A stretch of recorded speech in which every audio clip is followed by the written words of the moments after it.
سورة التغابن۔ شروع اللہ کا نام لے کر جو بڑا مہربان نہایت رحم والا ہے۔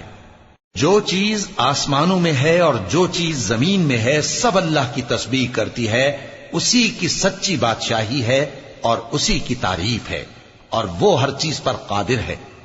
وہی تو ہے جس نے تم کو پیدا کیا، پھر کوئی تم میں کافر ہے اور کوئی مومن، اور جو کچھ تم کرتے ہو اللہ اس کو دیکھتا ہے۔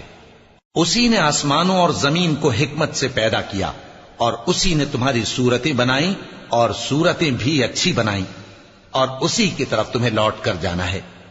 جو کچھ آسمانوں اور زمین میں ہے وہ سب جانتا ہے، اور جو کچھ تم چھپا کر کرتے ہو اور جو کھلم کھلا کرتے ہو اس سے بھی آگاہ ہے، اور اللہ دلوں کے بھیدوں تک سے واقف ہے۔ کیا تم کو ان لوگوں کے حال کی خبر نہیں پہنچی جو پہلے کافر ہوئے تھے؟ تو انہوں نے اپنی کرتوت کی سزا کا مزہ چکھ لیا، اور ابھی دکھ دینے والا عذاب اور ہونا ہے۔ یہ اس لیے کہ ان کے پاس پیغمبر کھلی نشانیاں لے کر آتے تو وہ کہتے کہ کیا ایک آدمی ہمیں ہدایت کرے گا؟ تو انہوں نے ان کو نہ مانا اور منہ پھیر لیا، اور اللہ بھی بے نیاز ہو گیا، اور اللہ بے نیاز ہے، لائق حمد و ثنا ہے۔ جو لوگ کافر ہیں ان کا اعتقاد ہے کہ وہ دوبارہ ہرگز نہیں اٹھائے جائیں گے۔ کہہ دو کیوں نہیں؟ میرے پروردگار کی قسم تم ضرور اٹھائے جاؤ گے، پھر جو کام تم کرتے رہے ہو وہ تمہیں بتائے جائیں گے، اور یہ بات اللہ کو آسان ہے۔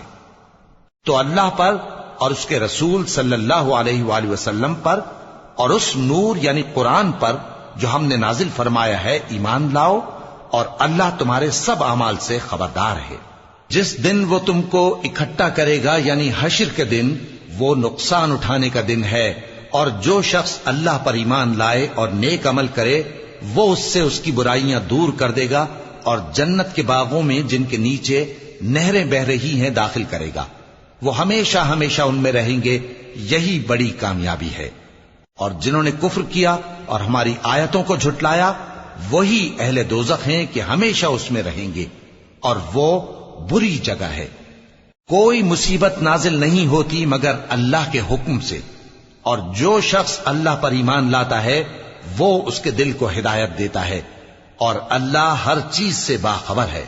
اور اللہ کی اطاعت کرو اور اس کے رسول کی اطاعت کرو، پس اگر تم منہ پھیر لوگے تو ہمارے پیغمبر کے ذمے تو صرف پیغام کا کھول کھول کر پہنچا دینا ہے۔